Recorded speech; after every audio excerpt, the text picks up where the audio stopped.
여러분, 조선의 왕이라고 하면 세상을 다 가진 것처럼 행복했을 것 같나요? 특히 수백 명의 후궁을 거느린 밤의 생활은 모든 남자의 로망처럼 보이기도 합니다. 하지만 실상은 전혀 달랐습니다. 제발 오늘은 그냥 자게 해달라 하고 빌어야 했던 왕들, 그리고 왕의 정기를 한 방울이라도 더 받기 위해 목숨을 걸었던 여인들의 처절한 사투. 조선의 법도는 왕의 침실조차 사적인 공간으로 두지 않았고, 후손을 잇기 위한 합궁은 사랑이 아닌 처절한 국가적 업무이자 고된 노동에 가까웠습니다. 오늘 브라이언 히스토리에서는 그 화려한 지붕 아래 숨겨진, 차마 공식 기록에는 다 담지 못한 조선 왕실의 은밀하고도 치열한 밤 이야기를 들려드립니다. 안녕하십니까? 브라이언 히스토리입니다. 우리 구독자님들, 오늘도 평안하신지요? 우리는 흔히 왕이 원하면 언제든 후궁을 부를 수 있었다고 생각합니다. 하지만 조선은 철저한 유교 국가였습니다. 왕의 잠자리조차 개인의 사생활이 아닌 국가의 업무였고, 철저한 감시와 통제 속에 이루어졌죠. 특히 왕의 몸은 본인의 것이 아니라 종묘사직을 이을 후사를 생산해야 하는 국가의 공공재로 취급되었습니다. 이 때문에 성생활마저도 유교적 예법과 천문학적 기릴에 맞춰 철저히 스케줄링되었으며, 왕의 컨디션보다는 하늘의 기운이 우선시되었습니다. 오늘은 305척 직장인부터 우리 어르신들까지 모두가 흥미로워하실 조선 왕들의 은밀하고도 고달픈 성생활과 후궁들의 암투에 대해 깊이 있게 파헤쳐 보겠습니다. 끝까지 시청하시면 조선 왕들이 왜 그렇게 단명할 수밖에 없었는지, 그 진짜 이유를 알게 되실 겁니다. 조선의 왕에게 밤은 휴식이 아니라 또 다른 연장근무였습니다. 왕이 누구와 언제 잘지를 결정하는 것은 왕의 마음이 아니었기 때문입니다. 바로 제조상궁과 관상감이 머리를 맞대고 하늘의 기운을 살펴 합궁하기 가장 좋은 길이를 뽑아 통보하는 방식이었죠. 이때 관상감은 은양오행의 조화를 따져 왕과 왕비의 생기복덕을 대조했는데, 만약 불길한 징조가 있거나 천둥번개가 치는 등 기상이 악화되면 아무리 왕이 원해도 그날은 독송방해야 했습니다. 결국 왕은 나라의 번영을 위해, 즉 훌륭한 왕자를 생산하기 위해 컨디션이 좋지 않거나 피곤한 날에도 정해진 날짜에 맞춰 침소로 들어야 했습니다. 개인의 취향이나 사랑보다는 국가적 의무가 앞선 차갑고도 엄격한 밤이었던 셈입니다. 아마 우리 직장인분들은 공감하실 겁니다. 몸은 천근만근인데 상사가 시킨 중요한 프로젝트 때문에 억지로 야근해야 하는 그 기분 말입니다. 조선의 왕들에게 합궁은 바로 그런 고된 업무였습니다. 전하, 오늘이 바로 구군이 걸린 길이리옵니다 라는 상궁의 말은 오늘날 김 과장, 이 보고서 내일까지 무조건 끝내야 해 라는 상급자의 지시와 다를 바 없었죠. 실제로 관상감에서는 음양의 조화가 완벽한 날을 찾기 위해 별자리를 살피고 길이를 뽑았는데, 만약 왕이 감기 기운이 있거나 극도로 피곤하더라도 하늘이 정한 날이라면 결코 거부할 수 없었습니다. 국가의 후계자를 생산하는 것이 왕의 가장 큰 공적 과업이었기에 침소로 향하는 왕의 뒷모습은 설렘이 가득한 발걸음이 아니라 마치 도살장에 끌려가는 듯한 무거운 중압감 그 자체였습니다. 왕이라고 해서 마음대로 쉴 수조차 없었던 이 고달픈 현실이 우리가 몰랐던 조선 왕실의 서글픈 이면이었습니다. 더욱 기가 막힌 사실은 그 은밀해야 할 침실이 결코 둘만의 공간이 아니었다는 점입니다. 왕과 왕비가 합궁할 때 방 바로 문 밖에는 8명의 숙련된 상궁들이 배치되었습니다. 이들은 동서남북 사방에서 방을 에워싸고 단순히 문을 지키는 것이 아니라 방 안에서 들려오는 숨소리와 작은 움직임 하나하나에 귀를 기울이며 왕의 상태를 실시간으로 모니터링했습니다. 혹시라도 왕이 흥분하여 혈압이 급격히 오르거나 체력이 소진되어 발생할 수 있는 복상사와 같은 불상사를 막기 위해 상궁들은 고도의 긴장 상태에서 청각적 감시를 이어갔습니다. 왕의 입장에서는 국가의 대를 잇는다는 명목하에 가장 원초적인 사생활까지 철저히 생중계되는 고도의 심리적 압박감을 견뎌야 했던 셈입니다. 상상해 보세요. 인생에서 가장 사적인 순간에 문 밖에서 8명의 시선이 느껴진다면 어떤 기분이겠습니까? 실제로 상궁들은 왕의 행위가 너무 길어진다 싶으면 전하, 옥체를 생각하시어 이제 그만 멈추시옵소서 라고 소리 높여 외치기도 했습니다. 이는 왕의 기력이 곧 국력과 직결된다는 유교적 믿음 때문이었는데 왕은 그 목소리를 듣는 순간 모든 흐름을 끊고 행위를 멈춰야 했습니다. 프라이버시는커녕 실시간으로 감시당하는 기분 속에서 극심한 심리적 압박과 스트레스를 견뎌야 했던 것이죠. 심지어 상궁들은 다음 날 왕의 안색은 물론 침구의 상태까지 세밀하게 살피며 건강을 체크했으니 왕에게 밤은 달콤한 휴식이 아닌 철저히 통제된 업무의 연장이었습니다. 이것이 바로 우리가 화려하게만 보았던 왕의 삶 뒤에 숨겨진 인간적인 고충이자 비극이었습니다. 아, 맞아. 우리 어르신들도 예전에 사극 보면서 저게 말이 되나 싶으셨죠?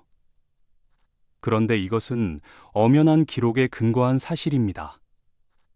요즘으로 치면 방 안에 CCTV는 없지만 문 밖에서 스피커로 생중계를 듣고 있는 셈이니 왕이 느꼈을 압박감은 상상을 초월했을 겁니다.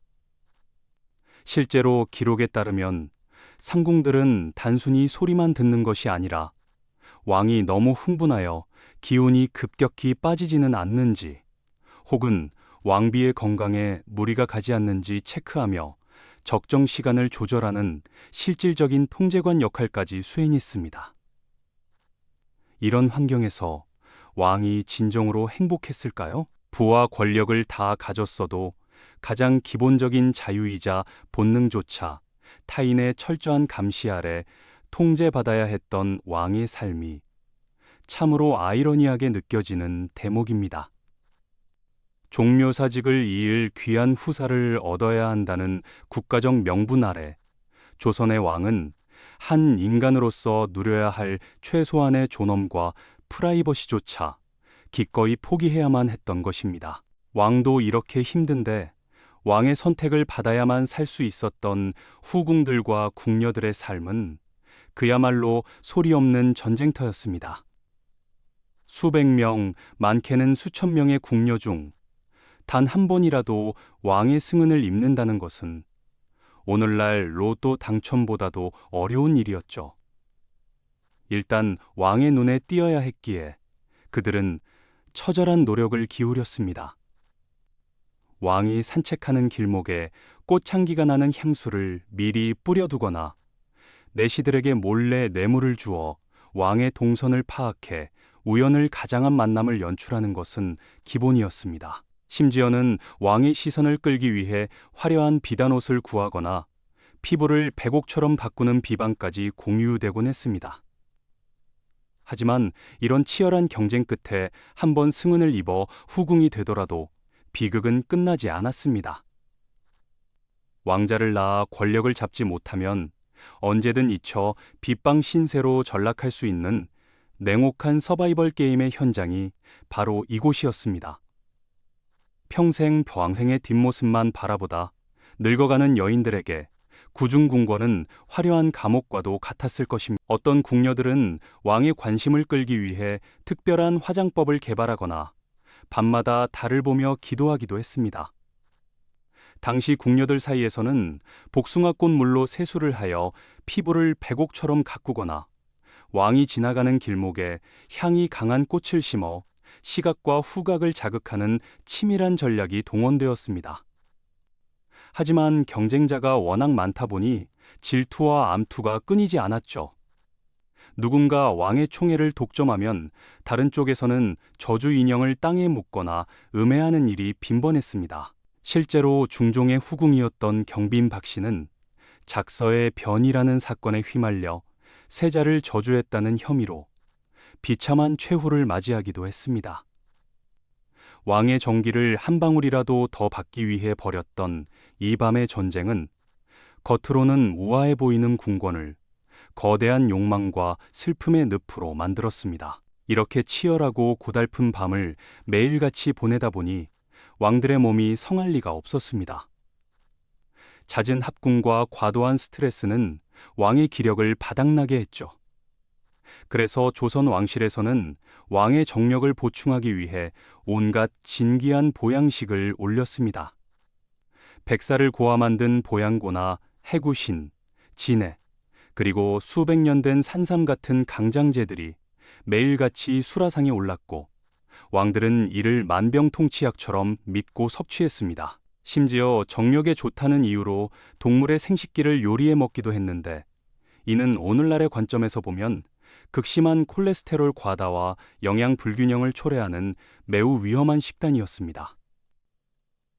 하지만 과유불급이라는 말처럼 운동량은 턱없이 부족한 상태에서 섭취한 이런 고단백, 고칼로리 보양식은 오히려 독이 되어 왕의 혈관을 막고 각종 성인병을 유발하는 비극적인 결과를 낳기도 했습니다. 권력을 지키기 위한 보약이 오히려 수명을 갉아먹는 역설이 발생한 것입니다. 당시 왕들이 즐겼던 보양식들은 대개 영양과잉을 불러왔습니다. 운동량은 적은데 고열량 음식을 섭취하고 성관계에 대한 압박까지 받으니 많은 왕이 당뇨와 같은 소갈증이나 피부에 돋는 종기로 고생했습니다. 성종이나 연산군 같은 왕들도 과도한 주색과 영양 불균형으로 인해 건강을 해쳤다는 기록이 남아있죠. 실제로 조선의 성군 세종대왕 역시 육식을 너무 즐긴 나머지 오늘날의 당뇨인 술소갈증과 안질에 평생 시달렸으며 많은 왕의 사인으로 기록된 종기는 사실 극심한 스트레스와 고칼로리 식단이 만들어낸 현대의 성인병과 그 궤를 같이 합니다. 항생제가 없던 시절 정력을 보강하기 위해 챙겨 먹었던 기름진 보양식들이 오히려 혈액을 탁하게 만들고 면역력을 떨어뜨려 왕들의 수명을 깎아먹는 치명적인 독이 된 역설적인 상황이 벌어진 것입니다. 아, 맞아. 요즘 우리도 몸에 좋다는 영양제나 보양식 엄청 챙겨 먹잖아요? 그런데 조선시대 왕들도 그랬다는 게 참 친근하게 느껴지면서도 한편으론 씁쓸합니다. 그때나 지금이나 건강하게 오래 사는 것이 최대의 관심사였지만 정작 중요한 건 마음의 평화와 적당한 절제였음을 왕들의 사례가 보여주고 있습니다. 너무 잘 먹어서 병이 생겼던 조선 왕들의 모습은 오늘날 현대인들의 모습과도 묘하게 닮아 있지 않나요? 실제로 조선의 왕들은 기름진 육식 위주의 식단과 운동 부족, 그리고 매일같이 이어지는 정력 보충용 보양식 때문에 오늘날의 성인병과 같은 소갈증이나 종기를 달고 살았습니다. 현대 심리학적으로 보면 이는 과도한 업무 스트레스를 음식으로 보상받으려는 심리와 강박적인 건강 집착이 만들어낸 비극이라 할 수 있습니다. 권력의 정점에서 가장 좋은 것만 취했음에도 불구하고 정작 몸은 서서히 무너져 내렸던 왕들의 역설적인 건강관리법은 우리에게 진정한 웰빙이 무엇인지 다시금 생각하게 합니다. 오늘 우리는 화려한 궁궐의 밤, 그 뒤편에 숨겨진 조선 왕들의 고독하고도 고달픈 삶을 엿보았습니다. 수많은 후궁과 절대 권력을 가졌기에 마냥 행복했을 것 같지만 실상은 국가라는 무거운 책임감과 철저한 통제 아래 자신의 본능조차 억눌러야 했던 한 인간의 고뇌가 깊게 서려 있습니다. 심리학적으로 보면 누군가에게 24시간 끊임없이 관찰당하는 환경은 인간에게 극심한 불안과 스트레스를 유발하는데 조선의 왕들은 평생을 전시된 존재로 살아야 했던 셈입니다. 결국 왕이라는 화려한 자리는 수천 칸의 궁궐이라는 거대한 감옥 안에서 인간 본연의 자유와 원초적인 행복을 포기한 채 오직 종묘사직의 번영만을 위해 스스로를 소모해야 했던 가혹한 희생의 자리였을지도 모르겠습니다. 여러분은 오늘 이야기를 들으며 어떤 생각이 드셨나요? 지금 우리가 누리는 평범한 일상, 사랑하는 사람과 누구의 간섭도 없이 조용히 보낼 수 있는 이 시간이 어쩌면 조선시대 왕들이 그토록 갈망했던 가장 큰 사치가 아니었을까 싶습니다. 만약 누군가 24시간 내내 나의 가장 사적인 공간까지 감시하고 기록한다면 그것은 권력이 아니라 차라리 형벌에 가까웠을 것입니다. 심리학적으로도 타인의 시선이 상시 존재하는 환경은 인간에게 극도의 불안감과 스트레스를 유발하며 이는 면역력 저하와 수명 단축으로 이어지는 결정적인 요인이 됩니다. 화려한 금룡포 속에 감춰진 왕의 고독한 눈물은 결국 우리에게는 공기처럼 당연한 평범함에 대한 갈구였을지도 모릅니다. 역사 속 인물들의 삶을 통해 현재 나의 삶이 얼마나 소중한지 다시 한번 느껴보는 시간이 되셨기를 바랍니다. 우리 삶의 진정한 왕은 바로 나 자신이라는 사실을 잊지 마. 오늘 조선 왕실의 은밀한 이야기가 흥미로우셨다면 구독과 좋아요 부탁드립니다. 다음 시간에는 더욱 놀라운 주제인 조선 궁녀들의 은밀한 동성애, 즉 대식이라 불린 그들만의 비밀스러운 사랑에 대해 깊이 있게 다룰 예정입니다.